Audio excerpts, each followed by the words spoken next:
Blessings and peace to you this second day of July. How good it is that we are gathered together in this time and place to return thanks and to be ever reminded of how we are indeed beloved community. We have new music this morning, so I'm going to invite you to stand as we sing all four verses of We Gather Longing. And you'll notice in the music that there's a repeat sign for all you musicians out there. We're not going to do that. We're just going to move right from the verse to the refrain and back again.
Well, again, a warm welcome. How good it is that we are gathered here together.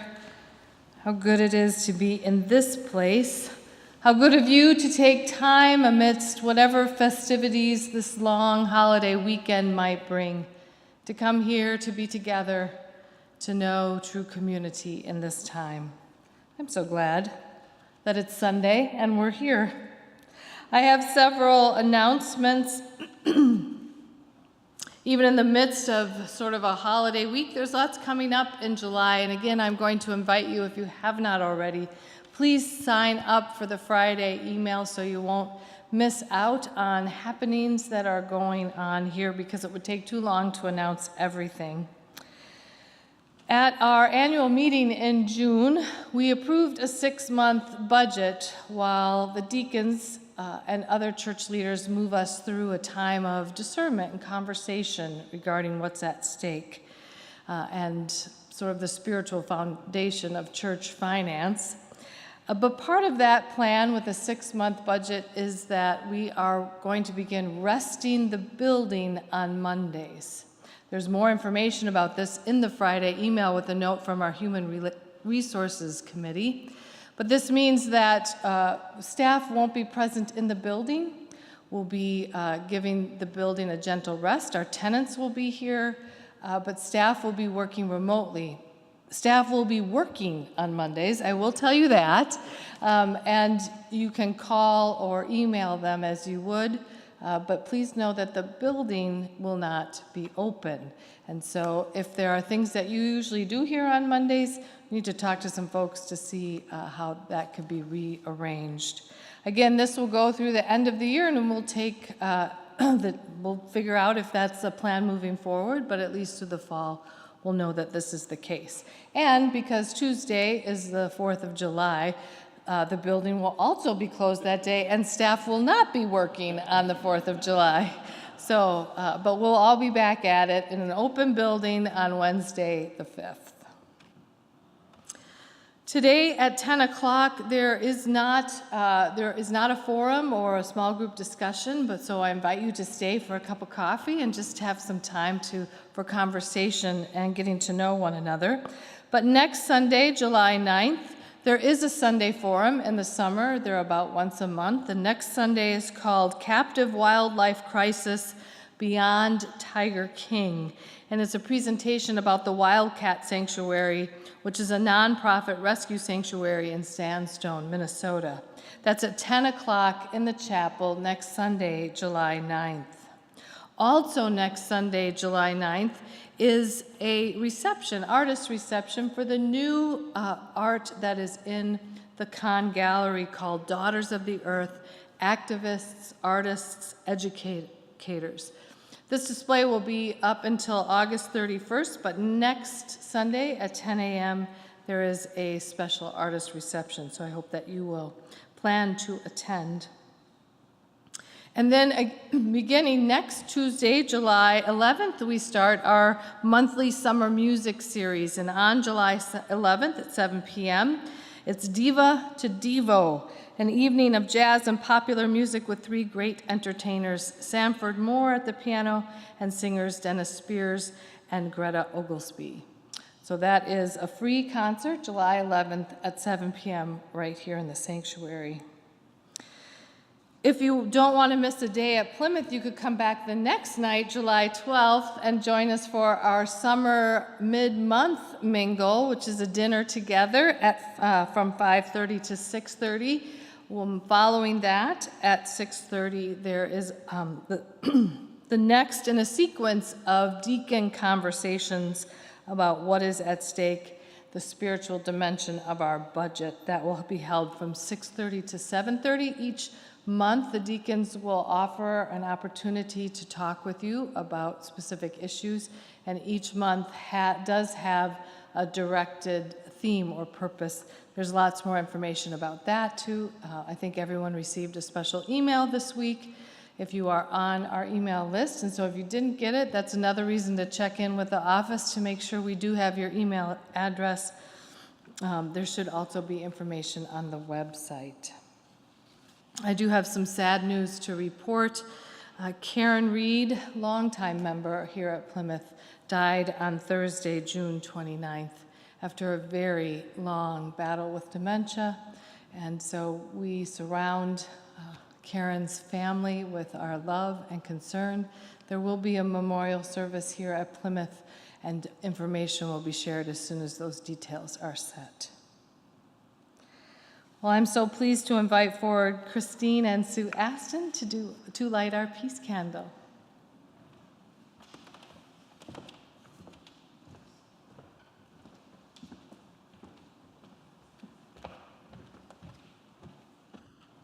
Hi, everybody.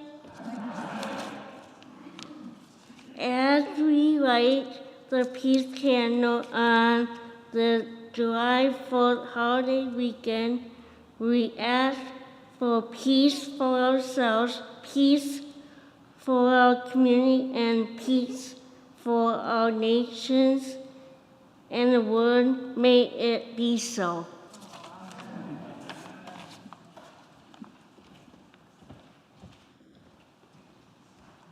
Join me, please, in our peace candle response. Jesu, Jesu, fill us with your love. We'll sing verses 2 and 3.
Well, why don't we take a few moments to demonstrate the love of Jesus, the love from God to one another as we pass the peace and say a word of grace to one another.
Welcome.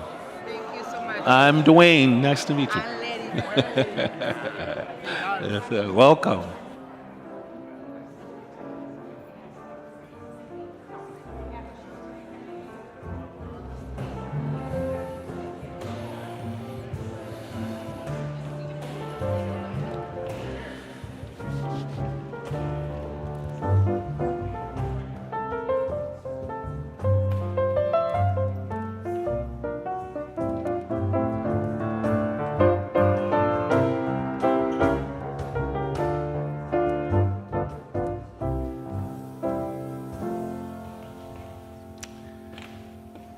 A reading this morning from the book of Deuteronomy. Take care that you do not forget the Lord your God by failing to keep God's commandments, ordinances, and statutes that I'm commanding you today.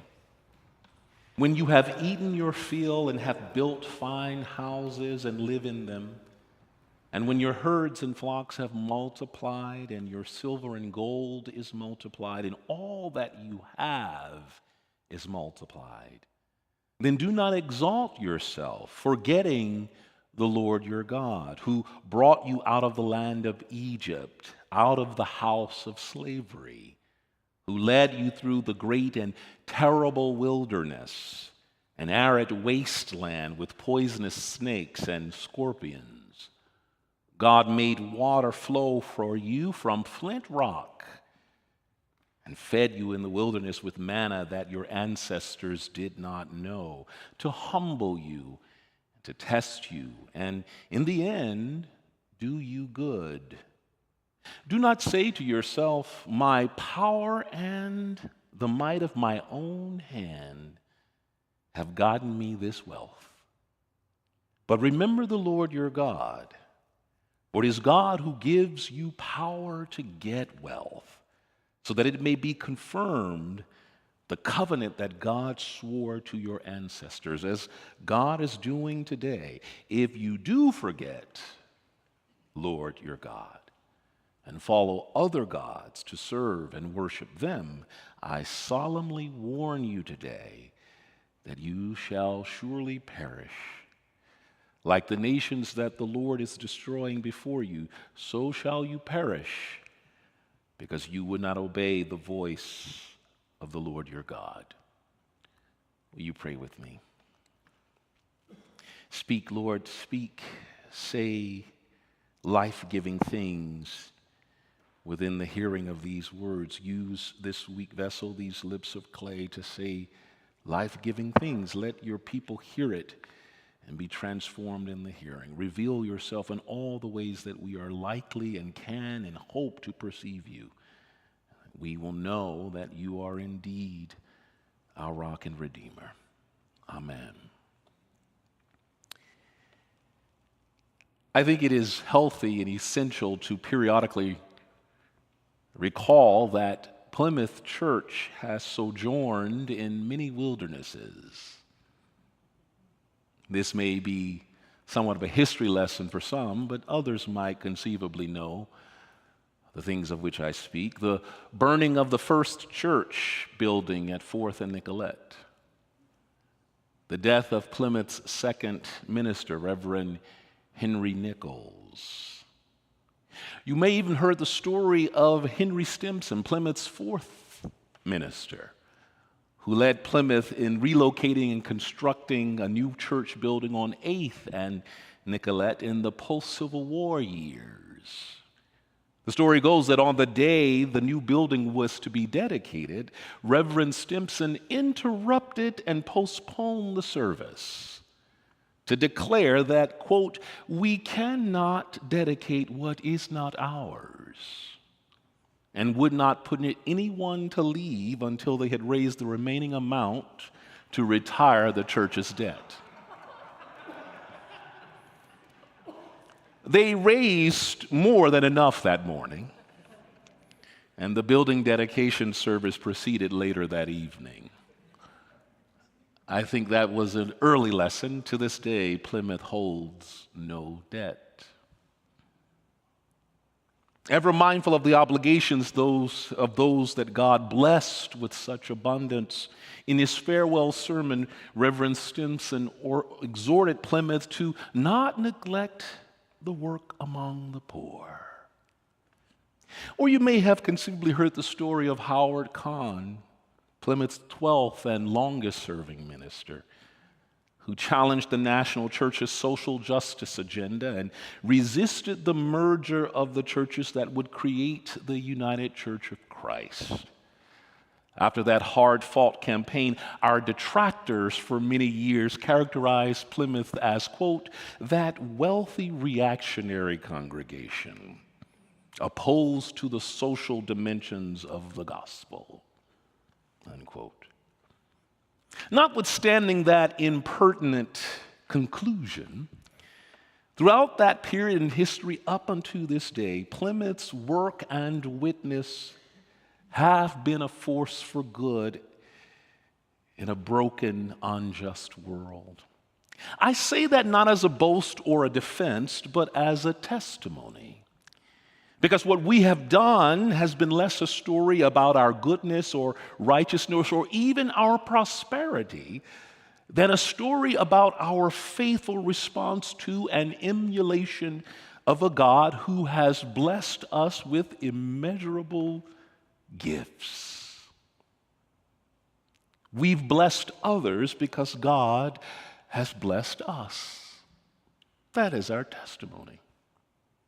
In the end, when it counted the most, even as we prospered and even as we tried to keep faith with others, we have resisted the seductions of money and possessions, and of empire and rampant acquisitiveness, such that I have found that we have always been willing to confront our failures and our forgetfulness for the sake of our future. And yet, the experience of God's chosen people, Israel, has much to demonstrate and warn us about the persistent seductions on offer outside of covenant relationship with God. Here's how I know. After enslavement and emancipation, after dislocation and wilderness wandering for a generation, Israel in our text today stands ready to take possession of the land God promised them. Oh, I can imagine the impatience. But before they can do that, they stand there to reflect. So far, God's active engagement with them confounded the usual experience of wilderness and dislocation. And they are left right there before they enter to reflect on new questions arising out of their experience with God. Is there life in wilderness? Is there sustenance apart from possessions? Is there prosperity apart from wealth? So before they take possession of God's gift of their own land, Moses walks them through the implications of this new situation in which they are about to find themselves. You see, some obligation and responsibilities are incumbent upon a people who will accept gifts from and enter into covenant with God. In essence, God expects a few things from them. You see, not only does God share with them what we have come to know as the Ten Commandments, but Moses invites them to hear the greatest commandment. Hear, O Israel, the Lord is our God, the Lord alone. And you shall love the Lord your God with all your heart and with all your soul and with all your might. So everything that happens to Israel from now on, everything that they will do from now on, occurs under the force and guidance of the commandment to love God with all their heart, soul, and might. This is setting up what it's going to be like in life with this gift-giving God. But there's another thing they've got to understand, another thing they're going to understand. But there are other gods. There are other gods, and oh, they are seductive. There are other gods, the lesser gods of wealth, power, security, and possessions. They are ready to claim Israel's devotion. Because the land they are about to take possession of is a gift from God. Prosperity is coming. It's almost guaranteed. This gift, this amazing gift, means that abundance is almost guaranteed. God's promises of abundance are true. Everything they ever hoped for and dreamed of is about to come to pass. Plentiful food, fine homes, increasing stocks of herds and flocks, and plenty of silver and gold. That's right. God will bless Israel with more money and possessions they would ever be able to use.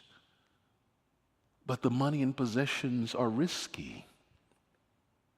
They are seductive. The seductive force of wealth, power, security, and possessions always dogs humanity. One theologian described it as the seductive energy of desire. Israel will confront it. The land where Israel is going is filled with the seductive energy of desire. I know we often, when we hear about the promised land, we often think it's unoccupied, or we think that, no one was there when they got there. We don't even think about what was going on there. We just say, oh, here's the promise. But the land that Israel will make its home is already filled with the seductions of wealth and empire. It is home to a predatory and coercive economy that promise untold riches for anybody willing to feed and sustain it with greed and ambition. Is that Canaan or United States? It will be hard to resist the seductive power of money and possessions in this economy. There is spiritual danger in a land of plenty. So Moses' sermon is a warning. If they're not careful, money and possessions will make them forget. Money and possessions can make them forget that God is a gift giver. Money and possessions can make them forget to emulate God's generous regard for them while they were in the wilderness, and thus to treat their own neighbors who were in the wilderness likewise. Money and possessions have the potential to make them believe that they alone are responsible for what they have. and that their autonomy and self-sufficiency are the qualities that bring prosperity. So Moses wants to warn them. He exhorts Israel to remember. Remember who and whose you are. Even as they enjoy the money and possessions, remember that God gave them that gift. Remember that God gives them the power to prosper even more. Remember that predatory and coercive economies are transformable. Transformable because of God's generosity and God's covenant loyalty. And remember that the lesser gods of wealth, power, security, and possessions are no match for the glory and promise of a gift-giving God. Spoiler alert. Israel takes possession of the land, prospers beyond all they could ever imagine, and gives in to the seduction and forgets. Forgets.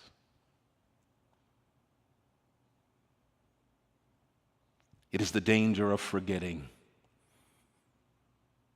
Money and possessions are wonderful gifts to behold, but the danger is in forgetting.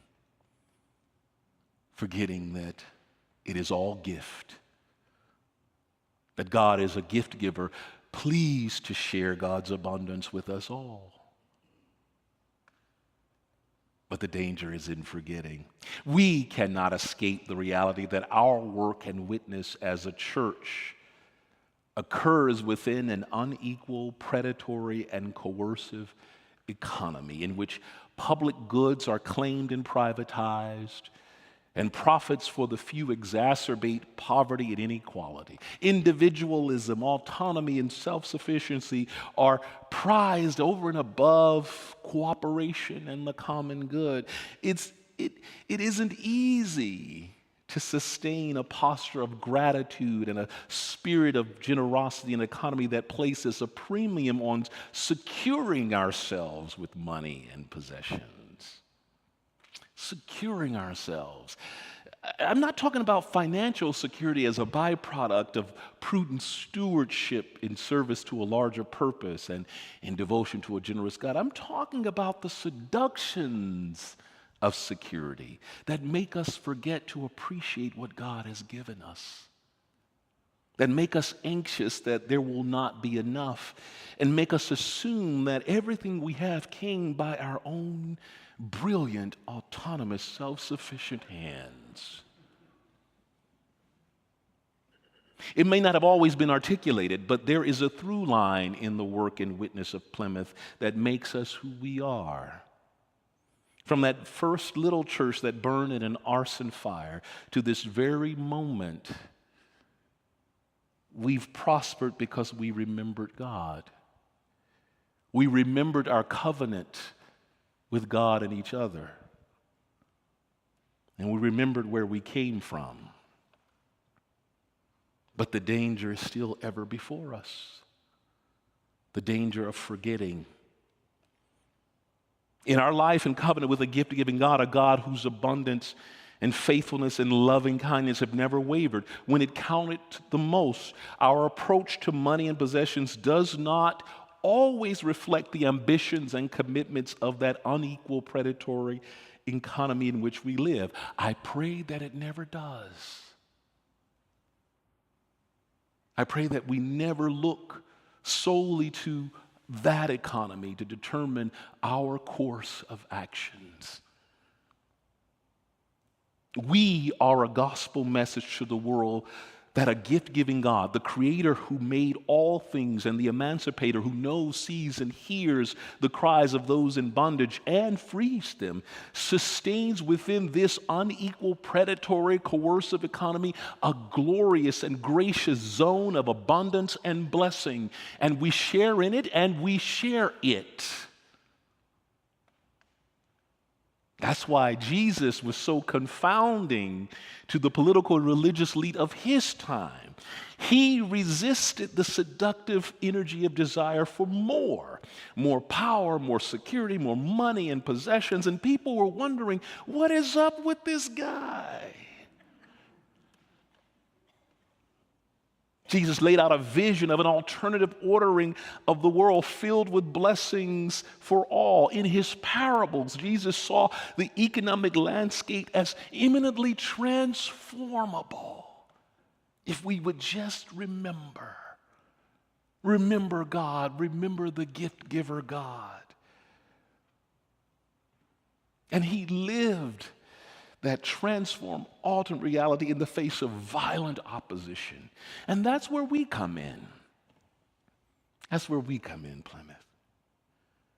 In a devotion to a gift-giving God, we embrace and steward our money and possessions with gratitude and generosity, accepting the responsibilities to use them to serve and to share.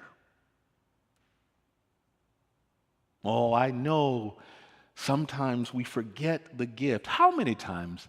I'll make it personal. I can't tell you how many times people have come into my home, into my office, and they admire something that's there. And I say, oh, someone gave me that, but I don't remember who.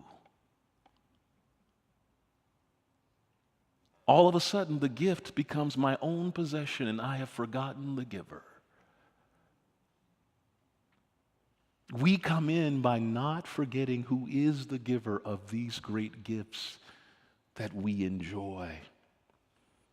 And we know that gifts that are cared for and managed covenantly in devotion to God are inexhaustible in their capacity to serve others and to witness to God's reign. And so in the contours of our life together, we are a testimony and we are a view of what service looks like.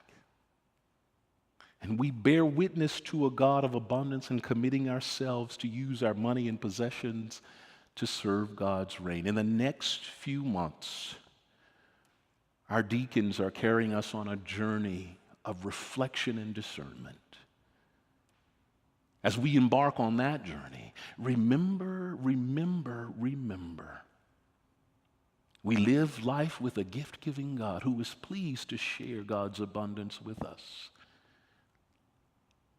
I hope that our devotion to that God will not waver in the anxiety and the concern about finances. Amen.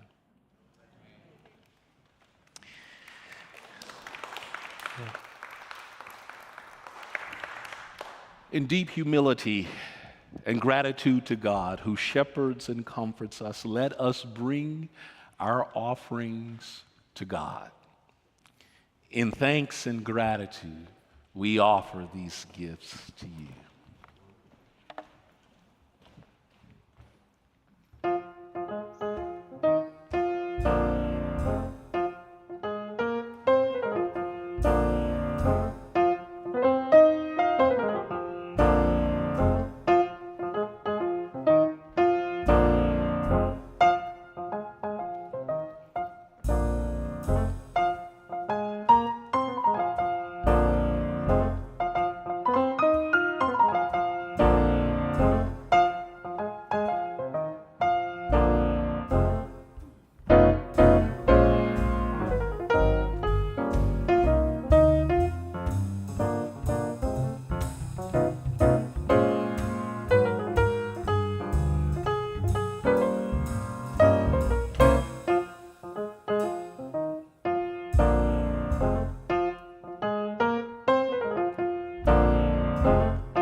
blessed are we with this amazing trio, and it's always a joy to have Daryl Bedreau sitting in with the trio on percussion. So one more time.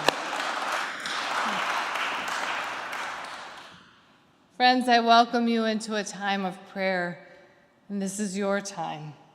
These are prayers of the people, you the people. And I know that you come to this place with both joy and sorrow on your heart, great hope and great angst. This is a time to share your petitions and know that then you have this community of support praying with you and seeking the same kind of solace you are. So as you feel called and compelled, I invite you forward to say your prayer petition, take the candle that is lit and place it into our candle box as a reminder that we are the light and we have the capacity to grow it too. And after each prayer, I'll try to remember to say, "O God," and the response being, "Hear our prayer." Let us pray.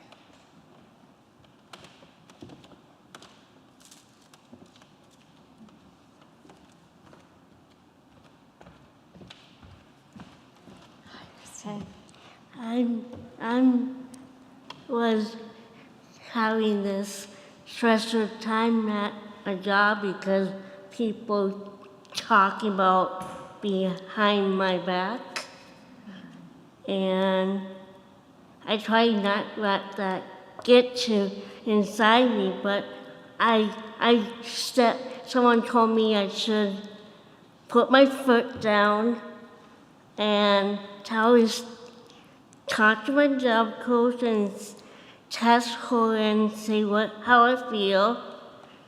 People should treat others like you want to be treated. Amen. You can talk about people, or good things about people, but not behind your backs. And I feel proud of myself that I spoke up. Yes. And now it's all done. Job coach tells people to be nice and respectful. And then I did this. Excellent. It's all done. Amen. Thank you, Christine. Peace with you. Yes. And God. Oh God, yes. Oh God, hear our prayer. Thank you.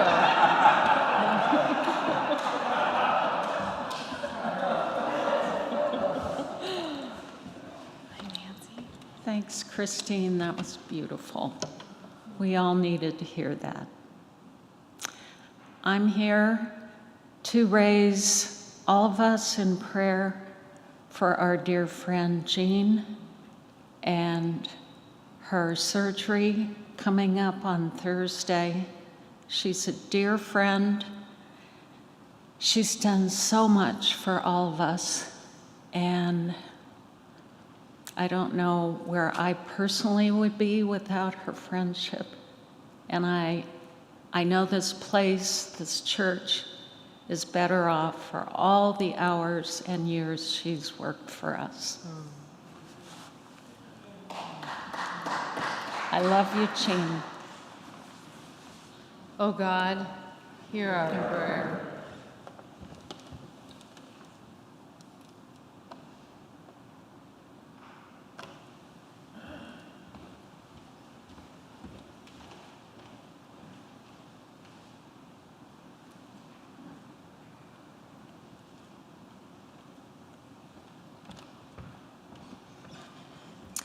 I want to say a prayer of comfort for all the people who have been or will be hurt by certain decisions that were made by the U.S. Supreme Court this week. I pray that we would be a nation that's inclusive and loving and respectful, and that what we have learned this past week would lead us to work for change. Oh God, hear our prayer.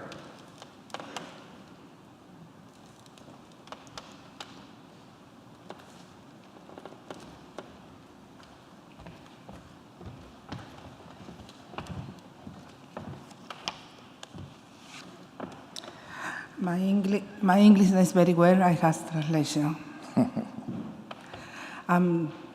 Pido oración por mi país. I want to ask prayer for my country. Está pasando por una situación muy difícil, política, económica, espiritual y de todas las áreas. It's going through a very difficult situation, political, spiritual, economical. Mucha gente de mi país está saliendo, está huyendo y están cruzando el Darién, que es una selva muy peligrosa. Many people from my country are fleeing from the country and are going through the Darien. There is a very dangerous mountain zone in Colombia. Mi país es Venezuela. My country is Venezuela.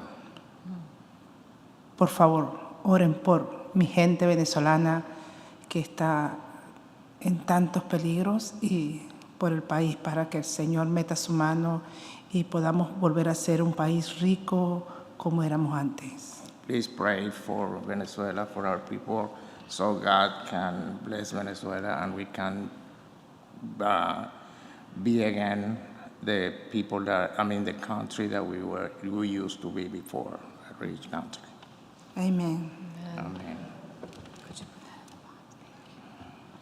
Oh God, hear our prayer. Oh God, this is our prayer.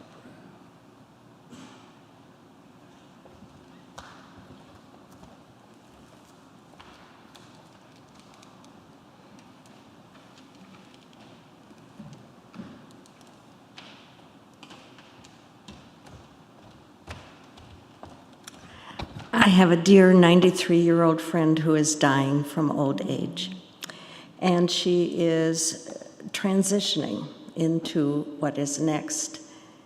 I give thanks to God for her being my friend. I give thanks to God for the meaning she has brought to her community out in Montevideo.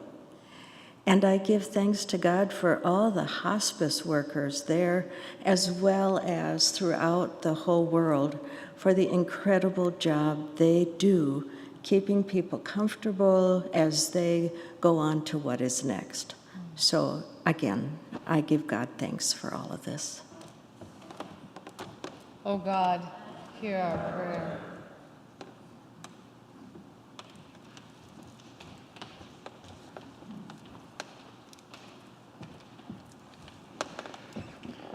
I just want to give a prayer of thanksgiving and gratitude. I spoke last week about my depression and some medication that was really created havoc in my life, and particularly like an arthritis.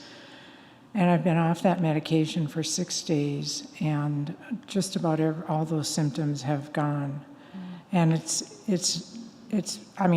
under the authority of my mental health team, but it's really a witness to God because I asked for prayer. And I just think God is amazing. Thank you. Trish. Oh God, hear our prayer.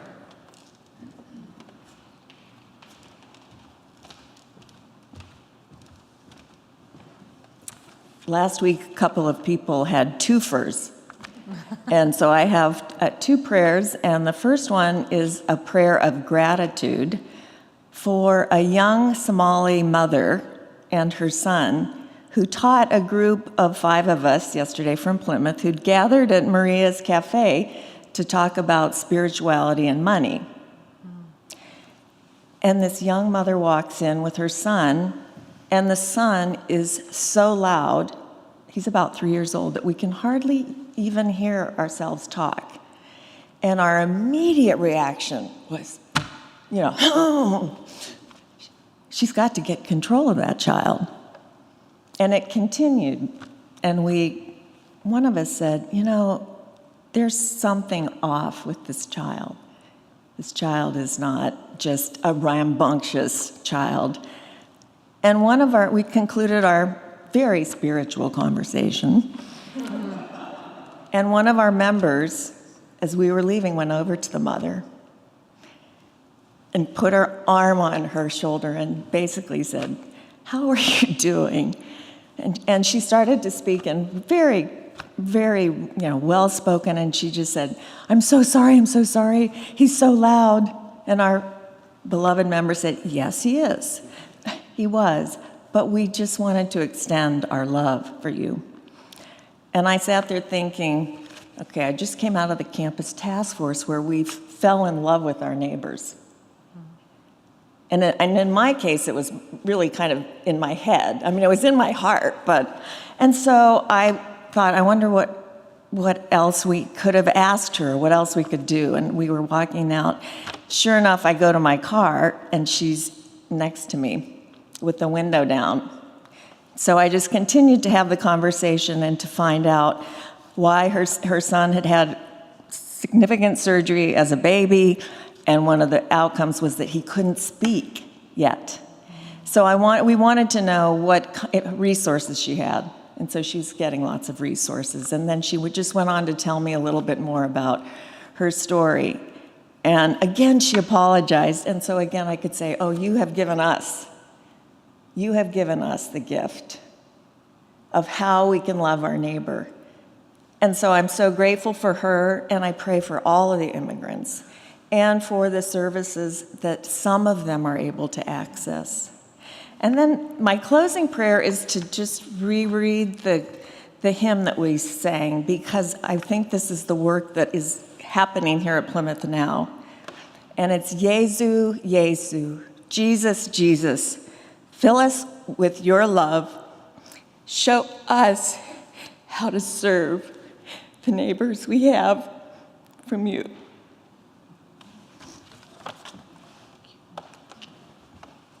Oh God, hear our prayer. Sorry, that was so long. Apologies.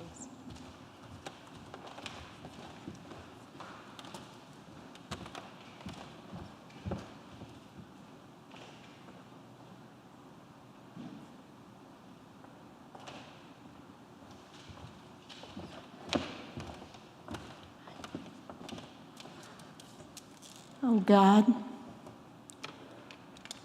help us not to accept the smoke that's all around us.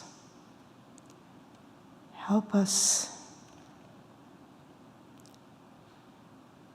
admit our role in its being there, and help us change our ways and everyone on earth to honor the glorious nature you've given us.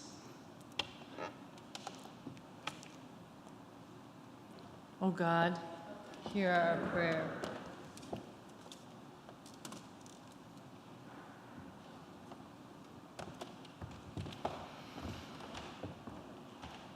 These prayers have been entrusted to God, and within this community, we know that those that have remained in our hearts are still also lifted up. So trusting in that, let us say together the Lord's Prayer. Tender, loving God, who art in heaven, hallowed be thy name.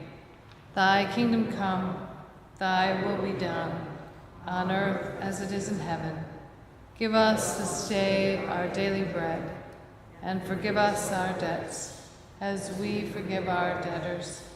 And lead us not into temptation, but deliver us from evil. For thine is the kingdom, and the power, and the glory forever. Amen. Again, I invite you to stand as you are able for our closing song, What Wondrous Love Is This? And we will sing all 3 verses.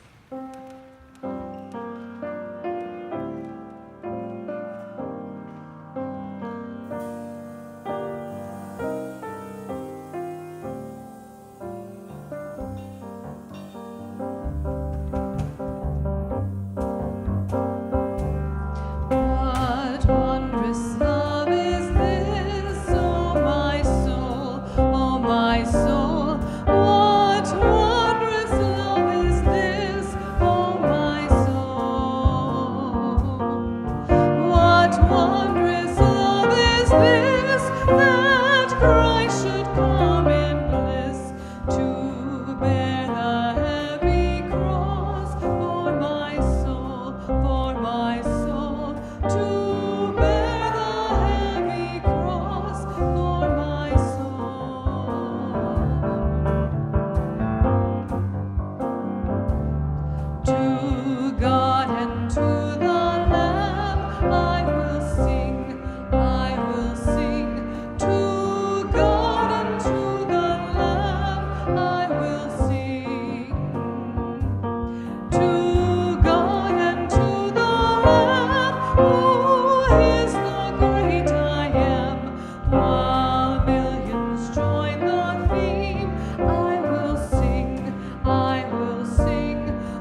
Beloved, go from this place knowing that God is indeed a giver of great gifts.